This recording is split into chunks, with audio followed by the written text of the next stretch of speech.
Just a Dust Shop by Neon Sangetsu, Chapter 9. Good things come in threes. You're mad? No, I'm not. There's a difference. That is an awful dad joke. Apologize right now. Good thing come in threes. Kali's scroll was ringing. Even half asleep, she recognized it at once. A jaunty jingle she'd chosen long ago in happier times and hadn't been able to bring herself to change since. And right now, it was loud. Terribly, horribly loud. Loud. No, she clutched her pillow over her head while a low whine and rolled over, determined to ignore it. It's early. Let me sleep. It kept ringing on and on for a good 30 seconds, a full minute now. Instead, she refused to rise. Her bed was warm and blanket soft. She'd been having such a lovely dream. Happier times, simpler times, days when he was back in her life. Fleeting moments of laughter and teasing, hopes for a future that had since become so much ash. Finally, the ringing ceased. Huh, she purred into her pillow. Mama wins. Content with her victory, she nudged down and drifted back into dreamland, a worried nod angrily at the back of her mind. But in her sleepy stupor, she couldn't quite place it. Who was that anyway? It wasn't like someone to call in the early hours of the morning, unless there was an emergency. Menagerie wasn't on fire, so it couldn't be that. It couldn't be that. She would have smelt smoke by now. Nah, probably nothing. Her scroll began to ring again. Kylie's brow furrowed as she struggled to keep her eyes shut. A tiny ember of remembrance sparked to life in her sleep-addled mind. She knew that ringtone. Only one soul remnant had it. She'd given it to an old friend, near and dear to her heart. Unbidden, she recalled just who it belonged to. Wait. Golden orbs sprang open in the low light, even as a feline ears drooped atop her head. With a long-suffering sigh, the belladonna matriarch rolled over and forsook her warmth for the waking world. An arm stabbed out of her cover cocoon, flailing in vain for her nightstand. She missed her first attempt, stubbed a thumb on the second, finally succeeded on the third, narrowly catching before it could plunge off the dresser and shatter upon the wooden floor. Snatched it up, she yanked it under the blanket only to realize it had gone still and silent in her hands. Trembling fingers felt for her voicemail. Hello, Callie. A low, drawling, snarling crooned in her ear. Its deep timbre made her tremble, and not necessarily in a bad way. I found your daughter, or should I say our daughter? Wait, our? He knew? Or he'd figured it out, the clever devil. Not the little kitten's runaway to Vale. And Beacon, did you know she was a terrorist? I didn't. Yep, he definitely knew. Be dear and visit her, won't you? That was it, a single message among 30 missed calls. She released a breath she hadn't realized she'd been holding. Just like that, she knew where Blake was. After all these years, not a single call or text from her one and only child, not knowing if she was dead or alive. The sudden knowledge that she was... It relieved her more than the world could possibly convey. It also implied that Naruto was in Val. How else could he have discovered her little kitten? Well, the cat, as they say, was out of the bag. Was it too early to catch a boat to Mistral? She could always charter a flight to Vel from here. She had a daughter to discipline. Sparks and explosions had been quiet for the last 3 days. Honestly, Naruto found it more than a little dull. As both a purveyor and purchaser of dust, he lived for explosions, the chaos of life itself. Controlled chaos, of course. Life was an explosion. After all, he didn't fancy the idea of someone coming around to bust up his shop again. Not after he'd finally fixed that sign. But he wouldn't say no to a little amusement. With Summer away on a mission and Willow off negotiating a dust deal, he almost found himself, dare he say, lonely. Him, of all people. Madness. Who would have thought? Kurama yawned, sprawled atop the counter. We've gotten used to the company. The shop door swung open with a merry chime. Naruto looked up and quirked a brow when he found Cinder stood there, hands planted on her hips. She didn't look much pleased with him. Still, she hesitated, unwilling to cross the threshold. He knew the reason. Even now, she half expected a trap. Not from him, of course, but others reminded him when she was a small, gangly thing, shrinking away from her own shadow. They grow up so fast. Summer's out on a mission. She won't be back until this evening. Willow's busy too. When her scowl redoubled, he sighed. Something wrong? She didn't answer. I don't see Emerald or Mercury with you. The words reactivated Cinder. No. His adopted daughter stalked forward, leaned across the counter, and stabbed a finger against his nose. No. No. Naruto nearly went cross-eyed, trying to keep track of the questioning digit. No, no, no, no. That manicured nail drilled in, seeking brain matter. No, I'm afraid I don't follow. Oh, and oh, it was too good an opportunity to pass up. Cinder, sweetie, I know words are hard, but I'm going to need more than no from you here. He stepped his fingers and leaned forward. Use big words. Her face flushed up petty pink. Tyrion, uncle. Golden eyes blazed mere inches from his. No. Oh, yeah, there's that. Yeah, there's not much I can do about that. Ow! He grinned as she tugged at his face. Please let go of my cheeks. I need those. No, Cinder flung up her arms. You must be joking. That fool is not my uncle. I refuse to accept it. He technically is. Still smiling, he leaned back before she could grab him again. We made a bit of a bargain. How did you even find him? He's been stalking all around Vale for the last 3 days, making odd purchases. Her lips pursed into a thin line.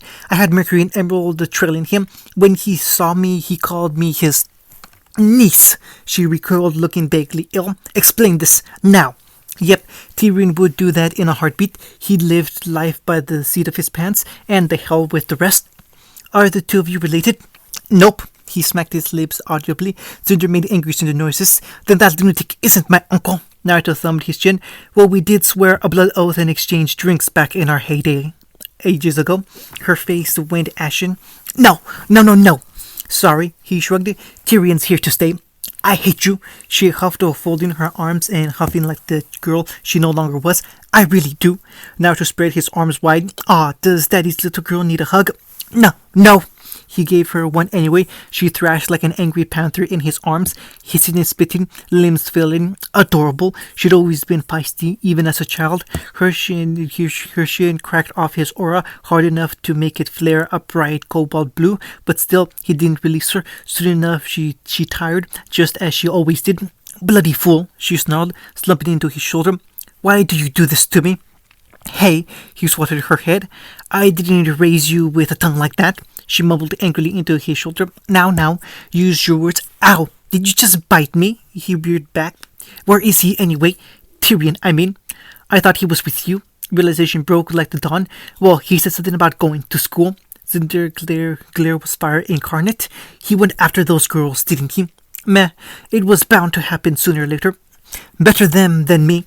Someone was poking Waishni, said someone was going to be a dead someone if they didn't stop in the next 10 seconds.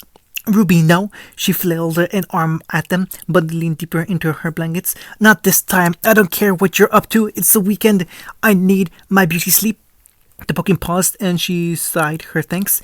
Who would have thought? Apparently her partner could be sensible after all. Abruptly, it intensified tenfold. Stop this instant, or I'll revoke your cookie privileges. Her tormentor did not cease, not even for the merest of moments. Her bleary mind supplied. Not Ruby then. That threat usually worked wonders. Blake wasn't prone to such pointless pranks, which meant, well, alright then, Yang would have to die. Nothing personal. I actually scratched that. It was personal. Ruby would understand. She needed her sleep. How else was she supposed to grow up big and strong like Winter? By drinking milk? Bah, not bloody likely. The poking was actually starting to hurt a little now. An angry blue eye creaked open. What do you want? A man's face stared back, eyes glowing gold in the dark. Good morning, niece of mine. Not Yang at all. Why screamed? Huh? Osmond looked from his coffee. Had he heard a shriek just now? Nonsense. Probably the wind. Weiss kept screaming. That scream awoke Ruby, who took one look at the slender stranger looming over her partner and shrieked in high heaven.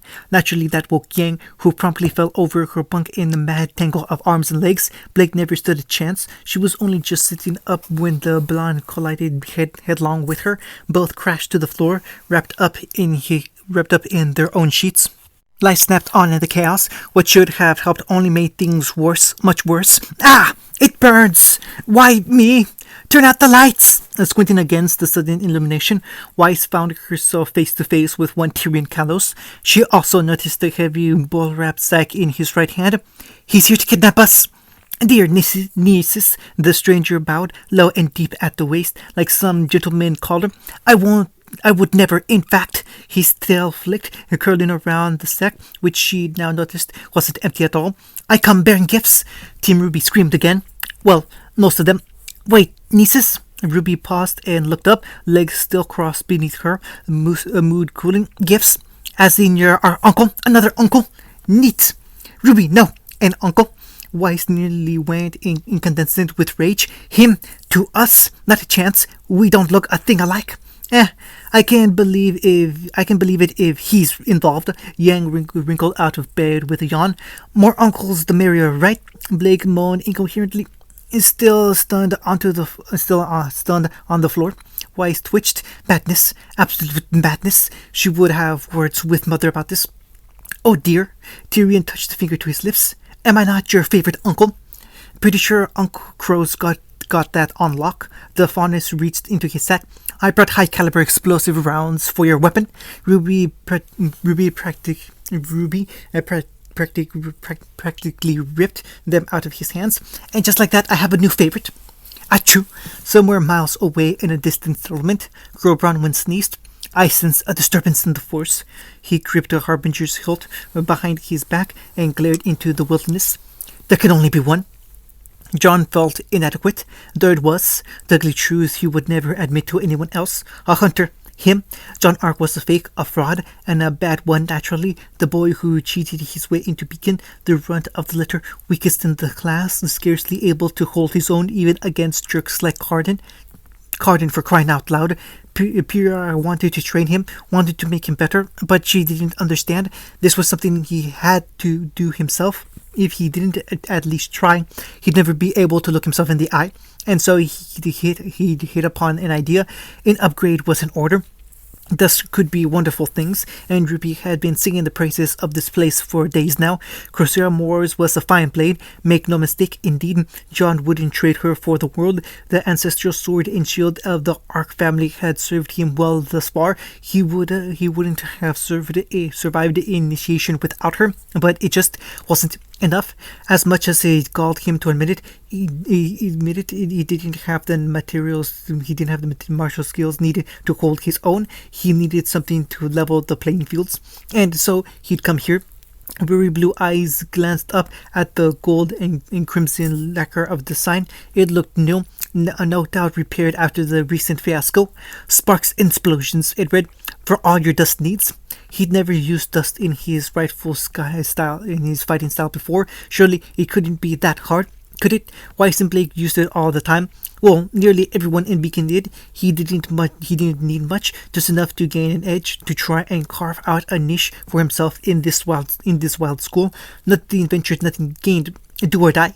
John grit his teeth, planted his feet, steeled his heart, and flung the door open with all his might. Imagine his surprise when the door swung the other way and smacked him in the face. Great, his ego wailed. No smarting. Way to make an impression. My apologies. The dull said the contralto of a young woman rose in his ears. I didn't see you there. John raised his gaze. A woman wearing a red dress, stitched with pure sin, awaited him in the lobby. One hand half extended from the handle. Golden eyes met his, framed by a curtain of ebony hair. As he looked on, she pulled a bit of it aside, revealing a small, bemused smile. When she did, his throat went completely dry, drier than the deserts of Agro. No, he muttered. It was my fault. I didn't see you miss. Fall. She purred, taking his offered hand. Cinder, fall. Was it hot in here, or was it just him? Well, the name's John Ark. He faltered a little, running his free hand through his hair. Short, sweet, rolls off the tongue. Ladies love it. Stupid. Why tell her that? I'm a student at Beacon. Beacon, huh? Her eyes burned. I'll be attending there myself in a few months. His brain rebooted. Uh, for the festival, of course. Right, right. Not suspicious at all. He'd never had a chance with someone like her. No point in trying. A door in the back swung open with a hearty clang distracting him. Door opened again. Cinder, stop tormenting the boy and let him in. A rough voice crowd near the counter. I've got work to do. My apologies. She released his hand with a wink and sashayed away. It's been a pleasure, John. John nearly did a double take, barely noticing at all when she slid aside. His attention was already elsewhere. Was he looking at a ghost? It felt like it. At a glance, the man resembled his father, almost frightfully so. A bit taller than Nicholas Ark, perhaps, broader in the chest and with no beard to speak of. But the resemblance was there, downright uncanny. If it weren't for the hair and those strange whiskers, they might have been brothers. Naruto Uzumaki, the man introduced himself, plunking down behind the counter. That's my daughter, Cinderfall. He introduced the woman with a wave. Don't mind her, she likes to tease. Charmed, the woman batted her lashes at him. John's brain filled again. Pretty girl, nope, don't flirt with the shopkeeper's daughter. That way lay ruin. So, the whiskered man clasped his hands. What brings you to my humble abode? John told him what he wanted in no uncertain terms. Looking to upgrade your weapon with dust, huh? The older blonde leaned back, thumbing his chin. Doable, that. I'm no weaponsmith, but I can suggest a few modifications. Those keen blue eyes straight to his sheath weapon. I'm guessing that's your weapon. May I see her? He held out both hands expectantly beneath such a stern gaze. John couldn't help but do as he'd been bade. Unbuckling his sword, he handed it off to him. As he did so, he couldn't help but notice the calluses on those scarred palms. Not mere shopkeep. This man was a warrior, or had been. When those hands curled around the hilt of his sword, he felt a strange tightening in his chest. Blue eyes met his. She got a name. Corsair Morse, he replied. Sounds familiar. Sword and shield combo? Naruto muttered softly to himself, turning Corsair Morse end over end as one might find jewel. Yep, thought so. Been around a while too. Step back a bit, please. There's something I want to test. Even as John did so, Naruto ripped Morse from her sheath and performed a quick slash, the like of which blasted his hair back. A crescent wave of light erupted from the weapon's tip and eviscerated the floor. From there, he deployed the shield, tested its weight, then flung it outward at a wall as one might a demented frisbee. It struck the surface of an empty shelf with a hollow clang, rebounded off a pillar, then boomeranged back into his waiting hand. His fellow blonde caught it with a pleasant grunt, did a little spin, and slammed it down. John's eyes wilted. It just wasn't fair. How could a total stranger wield his own weapon better than him? Nothing quite like the classics. I can work with this.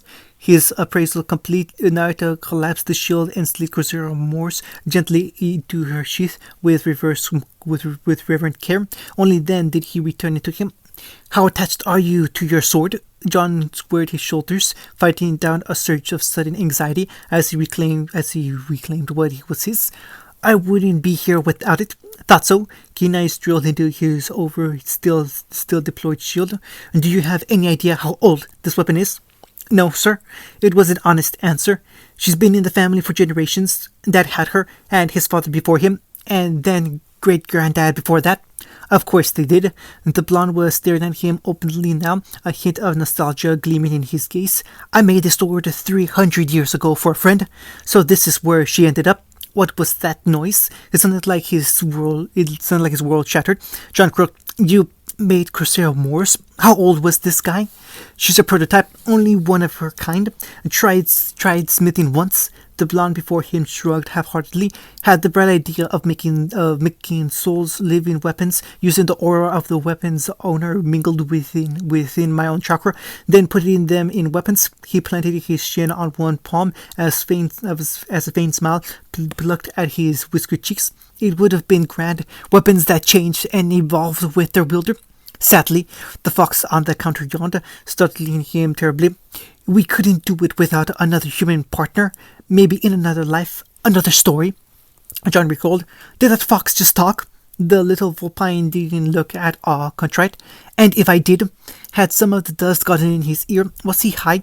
Foxes don't talk. Sure they don't. It grinned at him. In the grim, don't have a queen in dire need of some snoo. Naruto swore under his breath, batted the little creature on his head, earning a growl. You're never going to let that go, are you? Nope.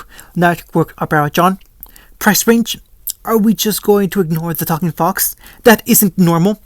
Naruto continued to smile at him. Price range? I'm serious. What is he? Who are you? Price range? The sudden vehemence in his tone took John aback, but he rallied. I've got a bit of lien saved up.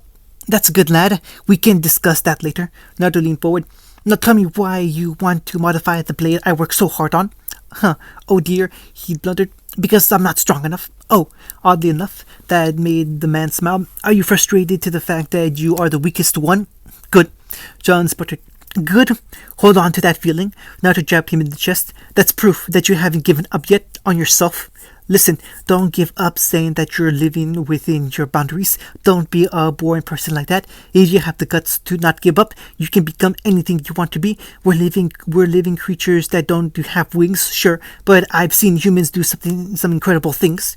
John tilted, he said. So what you're saying is so dense. If I didn't know better, I think you were one of mine. He frowned and leaned forward suddenly, snatching his hand. A thin tether of blue light shot down and latched into his palm. John flinched as it rebounded off of his aura. Nothing happened. Not a thing. There was no reaction whatsoever. Why did that worry him? Huh, he heard the man mutter. Not related, then. I don't know whether I should be proud or disappointed. You all right? Yep, just checking. A hand clasped his shoulder. Let me tell you a secret, John. In order for a mediocre man to defeat a genius, he must become a demon through sheer hard work. That's what I did. My son, too. Blink, you have a son, too? Yep. Naruto hummed, torching a finger to his chin. Kyoto's a fine fighter around, is he? I think he goes by Rengoku these days. He worked himself to the bone to become the man he is now. Here, I'll scribble down his scroll number. He fetched a pen and a notebook from the desk. Might be able to teach you a thing or two. I think the two of you would get along swimmingly. Or you could let me train him. John's head whipped around with an audible crack. Pretty girl say what? Cinder smiled sinfully back at him. Temptation incarnate. Are you free this weekend? Interested in him, are you? Perhaps. Cinder shrugged as she watched a dazed John depart. We'll see if the seed sprouts. There she went with her words and half-truths again. Baffling girl. Pardon? I'm merely interested in his growth. He could understand. She'd grown used to drawing the eye of others, basking in their attention, knowing she was beyond them, to simply be brushed aside like that. Well, he was sure it must have surprised her. Cinder disliked being ignored, but she loathed watching others wallow in their weakness even more. Probably brought back unpleasant memories for her. I've never had an interest in that sort of thing. Until now, it went unsaid. Still, he has potential.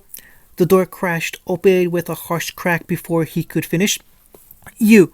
Blake stormed in, eyes alight, pale face drawn in a rictus of anger. Me? Naruto tilted his head, somewhat baffled by her anger. What did I do? You know what you did. Her forehead slammed against his. You seized that madman on us? All right. How was Tyrion been these last 3 days? Absolutely infuriating. Cinder settled in to watch the fireworks that followed with a pleasant smirk. She'd likely enjoy see him squirm for once. Traitors, the lot of them. Was this how she repaid his kindness? Really? Now, Naruto laid his chin against one fist, smiling softly as she finished her rant. Tyrion means well. Surely he wasn't that bad. He absolutely was. Blake hissed, all the scalded cat like a scalded cat she was. Blake hissed like the scalded cat she wasn't. Don't get me started on the gifts. Call him off. Wait. He held up a hand, forestalling her. What exactly did he give you girls anyway? Explosive rounds for Ruby. She rattled off one finger after the other. Armor upgrades for Yang's gauntlets, and a book on glaives for Weiss. Really, they were considered gifts, and one ignored the fact that he'd given still more in the last 3 days. Each gift had grown more outlandish than the last. Was he trying to turn them into killing machines? And you? She looked away, ears twitching. Tuna. And books. What kind of books? Blake bit her lip. Oh, those kind. His laughter was gentle, like so much falling still. But you like those, don't you? Then why do you want me to call him off? Just do it. She flushed to the very roots of her hair. He's embarrassing me. I mean us. All of us. One does not simply command Tyrion Kalos, you know. Ah! Blake wanted to throttle Naruto. She longed to lunge across the counter, grab the man who may or may not be her father by the throat, and give him a good hard squeeze for good measure. Surely she wasn't a murderess of. Surely that wasn't murderous of her. Nope, nay, definitely not. Surely Ruby and Yang would forgive her for it. Wise might even thank her for such a kind deed. And she went for Gamble Shroud instead. I will shoot you right in the head. He smiled, little more than a twitch to the lips. It surprised me, sad to say. You probably would. I'd survive it, sad to say. You probably would. She glared golden daggers at him, but it would hurt, wouldn't it? Like hell. Naruto granted her a nod. Here, a fresh bandolier of dust brown slid across the counter. For your troubles, it's on the house. Her eyes widened. That was high quality dust. No, focus, Blake. Hold on to your anger. But dust, she could make so many element clones with that. In the end, Avarice won out. She snatched it up and slung it over her shoulder. Not even a thank you. Naruto shook his head with a soft tut. Such a rude daughter I have. I am not your daughter. Keep telling yourself that. There it was, the smug smile again. Your chakra confirmed it, or would you prefer I get a DNA test? Her will wilted. Why are you like this? Do you enjoy making me suffer? Not at all. His smile thinned, and she glimpsed a core of steel in him at last. If anything, I want you to thrive. I used to tease your mother in the same way. She'd give as good as she got before. Well, he coughed and clamped down on whatever he'd been about to say, which brings me to the next item on the agenda. Every muscle in her body tensed. Here it comes. Why were you with the White Fang? Blake bit her teeth. You dug into my past. It was the question. Bits and pieces. I have connections. Naruto didn't deny it. I wanted to see the measure. I wanted to see the measure of you. And what I found was lacking. The White Fang. Really? They need to be stopped. Naruto prattled on bullishly, igniting a tiny ember of hope in her heart, which begs the question, what kind of nonsense is Yana feeding that Kira that's kept him from doing it? And why did you stick with them? The note of scorn that followed drowned said hope in the cold water of reality. I'm sure there's a story there.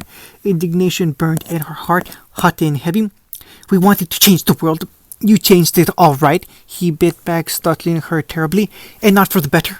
Most of Remnant fears the faunus now, and the rest would rather see them quarantined in menagerie. Mindless violence, lashing out at all and anybody you think might have wronged you is never the answer. He shook his head, further condemning her. Not in the long term. She knew that. God, she hated it, but his words stung the darker part of her. That's why I left, and you're one to talk. Ruby told me what you did. What I practice is targeted aggression. Naruto's calm remained impenetrable, even in the face of her fury. There's a difference. I punish those responsible for wrongdoings. No more, no less. I do not target civilians and innocents just because I think they might have wronged me. Leaning forward, he planted his elbows on the counter and pushed his forehead against hers. I'd say Callie raised you wrong, but we both know you ran away, so she's not even to blame for that, is she? How dare he? How dare? You always run away. We always run when things get tough, don't you? Still, he pressed her, not with anger, but sadness. When are you going to stand and fight for what you believe in, Blake? She cringed. Stop. He did not. You can't run forever. Her face balled to her sides. I said stop it. Sooner or later, you'll run out of places to run. And then, I told you to stop. Rage ripped sense away. Her hands cracked out, Clint's knuckles striking him across the face. Naruto didn't budge. Even as his face creased a little from the sudden strike, Blake recoiled. It was like striking a concrete wall without aura, punching in Ursa dead in the face. Try as she might to hold it, Blake couldn't keep herself from crying out. All right, maybe I went too far there. He plucked her hand before she could retreat. Here, let me heal the fracture before you break it. And she tried to tug away, but she couldn't. His grip was ironclad. It made her seethe all the same. Why you? Now, a new voice crooned from upstairs. We're all family here. No need for violence. Blake pivoted fiercely to find a young woman gliding down the main stairwell. She took in long dark and stark golden eyes, and pale skin, concealing a figure even a huntress would die for. Hell, she could have been her sister if it weren't for her distinct lack of honest features. What black hell was this? Cinder, meet Blake. Naruto waved a hand. Also, my daughter. Adopted, thankfully. The older woman sniffed once, considering her. You're one of his, then? Blake huffed and looked away. No, she's still in the denial phase. Naruto waved a hand. Speaking of denial, your mother should be here in a few days. His voice peaked a little in warning. Or was it disappointment? She couldn't be sure. Maybe less. You might want to make peace with yourself now. Blake felt her ears droop. Never had she wished more for her beau. You called her? Of course I did. She's your mother. She deserves to know where you've been. Dismay burst out of her, taking 2 words. Daddy, no. Daddy, yes. She's probably worried sick. The bell above the door chimed. Am I interrupting? Blake froze. She knew that voice. It was the same voice that had cooed her as a child when she banged a scrapped knee or fallen down or hurt herself during training. A warm tone, gentle encouragement that she'd always held close to herself, even in her dreams. Now it filled her with dread. No, not possible. It just couldn't be. There was no way mom could have there's no way mom could have made it here so swiftly. Not in 3 days. She'd have to charter a ship all the way from Menagerie to Mistral, then catch a flight there to Vale. Even then, she'd probably go straight to the school campus first in search of her. So why was she here? The bell chimed again as the door closed behind her, heralding her doom. Ask not for whom the bell tolls, it tolls for thee. Blake wanted to die. She wanted to shrink away into a shadow and never be found. Cinder patted her shoulder, told her to give them a chance, nodded once to Callie, who balked back at her in turn, then eased her way out the door. It locked behind her, trapping the 3 of them within. Naruto leaned past Blake, cutting off her escape route. You always did have a talent for showing up when I least expected it, he quipped with a small smile. If I didn't know better, I'd say it was a semblance. The full lips quirked down in a frown. Was that a jab at me? Against her better judgment, Blake turned to face the music. Sure enough, Callie Belladonna, Mom, gazed back at her, eyes wide, ears perked up, flitted between disbelief and raw motherly joy. Then she noticed Naruto again, and every bit of the glee drained away, replaced by trepidation. She did not fidget, but she looked anxious all the same. I'm awful at this, Callie. Naruto, not that, never dad, gave a sigh and recovered. You're a day early. Oh, you know me? Her laughter was brittle, even to her ears. I like to take my time. She could see the look in her mother's eyes, a faint note of longing left unresolved. Naruto must have seen it too, because he made no move to approach, let alone evade her. Instead, he rose from behind the counter and let her come to him. Mom did, but slowly, a woman walking to her execution. Mom had always been a bubbly one in the family, always so happy and chipper, ever eager to speak her mind, yet in this moment she was positively subdued. Rather than leap forward, she paused a stone's throw away, just out of arm's reach, and thitherto unwilling to cross the line. Who was this woman, and what had she done with her mother? It didn't make a lick of sense. It's been a while, Naruto. Callie, he granted her a nod. I see you got my message. Nice of you to come all this way. Yes, well, golden eyes flicked to Blake, throwing a wince from her. Thank you so much for that. It's nice to finally know that my daughter's is safe and sound. Blake wilted anew, feeling every bit a little girl caught with her hand in the proverbial cookie jar. I'm sorry. Our daughter. A low vision of tension coursed through the room as Naruto spoke. Callie made a noise trapped somewhere between a sigh and a whine when he drove the point home. She has chakra. Blake flashed back to her hand, pulsing with shadows. He'd called it a bloodline, but that meant she looked her down, half expecting her hands to be covered in darkness once more. They only shimmered a little. The block he'd put in still held fast, like an iron spike in her mind. A wild thought burrowed in her brain as she considered it. What if he removed it? What if she mastered it? How strong would she be? Would I be strong enough to stop Adam? Ah, Mom hung her head, snapping her back to reality. So that's how you figured it out?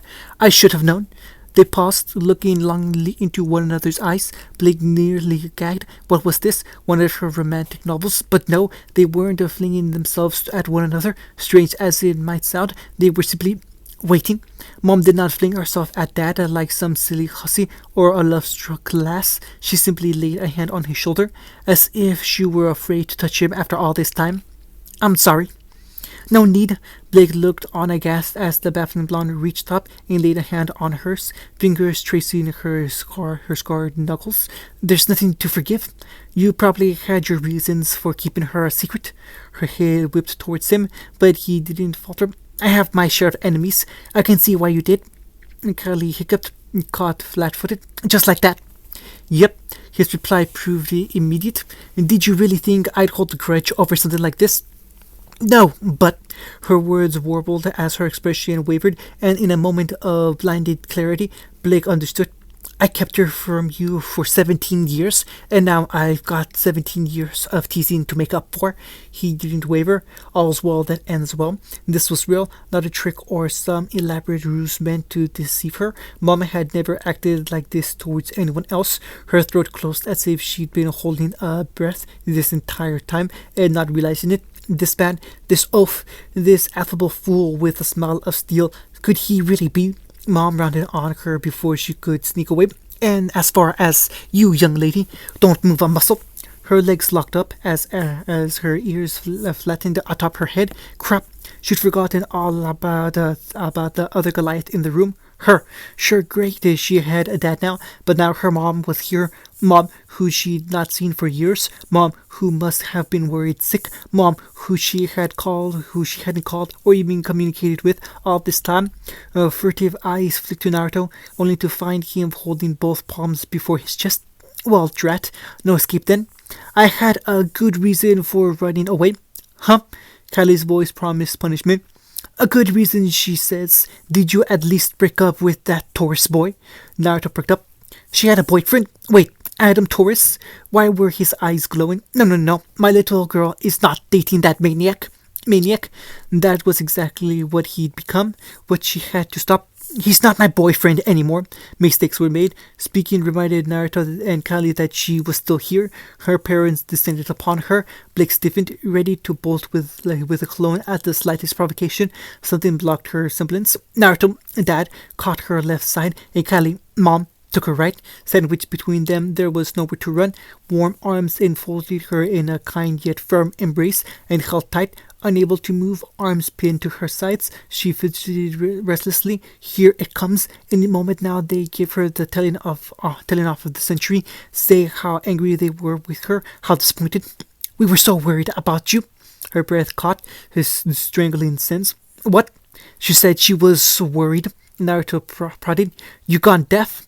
Why weren't they angry? They had to be angry. If they weren't, what then? She'd run away to the White Fang, hoping to change things, but she'd only made it worse. So she'd fled from the Fang to Beacon. Once she'd found her father, she tried to run from that. Too, maybe Naruto was right. All she did was run from her past, from her mistakes, even from her friends. She might talk a big game, but at the end of the day, she was a coward, willing to fight but unable to stay when things got tough. That she was considering running even now only showed her colors. And yet, for all that, her parents still held her like the little girl she wasn't. Her eyes burned with fresh tears. I'm sorry. They didn't answer, just held her close, as if everything were okay. No, it wasn't. She could feel herself breaking. Something came loose in her chest. Blake bawled. Previews. You're going to help me hunt the White Fang? Of course I am. His smile was nothing short of serene. That what's family for? Come here, stop crying. Why did you leave your team? Hey, your old man's pretty cool. Naruto's gaze snapped to Sun. There was a silence, and then, why is it always blondes? First Cinder, now him. Alright, Blake, watch closely now. Your old man's got a few tricks of his own. Her team was waiting for her. Yang was tapping her foot. Blake winced. I'm sorry for running away. That's Pyrrha's line. Ain't gonna slide here, kitty cat. Ack, I'm really sorry then. It's decided. Callie laid her drink down with a scowl. Summer mirrored the motion, not looking best pleased. We have an accord then. Willow smiled softly. The enemy of my enemy is my friend. Ah, look at you. I'm so proud. Off to Mount Glen, are we? If that's where the bastard's hiding, then yes. You do realize this is probably a trap. He knows you're coming. Good. Let him squirm. End of chapter 9.